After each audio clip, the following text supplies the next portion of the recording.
Hello, കുറേ ദിവസമായിട്ടോ video ഒക്കെ ഇട്ടിട്ട് നൈറ്റ് ഓഫ് നൈറ്റ് അങ്ങനെ വരുമ്പോൾ ഭയങ്കര മടിയാണ് കേട്ടോ വീഡിയോ ഒക്കെ എടുക്കാനൊക്കെ.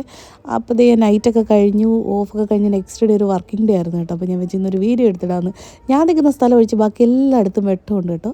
ഒന്നും ചെയ്യാൻ പറ്റില്ല ഗൈസ്, അത് വെട്ടത്തിൻ്റെ കുറച്ച് പ്രശ്നമുണ്ട്. കിച്ചണിലെയാണ് എന്താ പറയുക, ഞാൻ നിൽക്കുന്ന ആ സൈഡിലും അടുപ്പും ആ ഏരിയയിലൊക്കെ കുറച്ച് വെട്ടം, ഇങ്ങനെ കബോർഡ് നിൽക്കുന്നതാണ്, ഇങ്ങനെ കുറച്ച് വെട്ടേ കിട്ടത്തുള്ളൂ. അപ്പോൾ അടുത്ത ദിവസം ഞങ്ങൾക്ക് ഡ്യൂട്ടി ഉണ്ട്, അപ്പോൾ ഫുഡ് കൊണ്ടുപോകണം. പിന്നെ എന്താ പറയുക, റിച്ചൂഡിനെ വെച്ചിട്ട് അമ്മയ്ക്ക് ഉച്ചയ്ക്കൊന്നും റെഡിയാക്കാനും പറ്റില്ല. അപ്പോൾ നമ്മൾ തലേന്ന് വൈകിട്ട് തന്നെ എല്ലാം റെഡിയാക്കി വെക്കും കേട്ടോ. ഉച്ചക്കലത്തേക്കുള്ള ചോറ്, കറികൾ എല്ലാം. പിന്നെ അതിൻ്റെ കൂടെ തന്നെ രാത്രിയിലേക്ക് റെഡിയാക്കും കേട്ടോ. അപ്പോൾ അന്ന് രാത്രി ഞങ്ങൾ വെച്ച് സാമ്പാർ വെച്ചു. അപ്പോൾ ദോശയും സാമ്പാറും രാത്രിയിലാക്കി നെക്സ്റ്റ് ഡേയിലേക്ക് സാമ്പാർ അപ്പോൾ എടുക്കുകയും ചെയ്യാമല്ലോ. അങ്ങനെ സാമ്പാറിൻ്റെ എല്ലാം ഞാൻ അടുപ്പയിലാക്കി വെച്ച് കഴിഞ്ഞിട്ട് ഞാൻ വിഴുക്ക് വരട്ടിക്ക് റെഡിയാക്കി കേട്ടോ. സാമ്പാറിൻ്റെ എല്ലാം ഞാൻ വലിയ നേരത്തെ ചെയ്ത് അടുപ്പയിൽ വെച്ച് കഴിഞ്ഞപ്പോഴേ കുക്കർ ചെറിയ കുക്കറിലാണ് വെച്ചത്.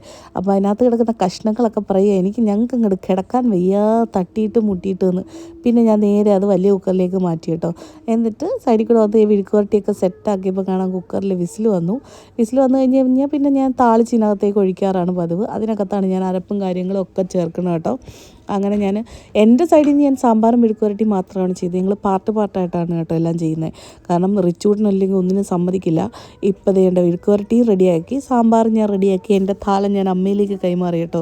അങ്ങനെ ഞാൻ അതേ അമ്മ മീൻ കൊണ്ടുവന്നത് എടുത്ത് വൃത്തിയാക്കുമായിരുന്നു.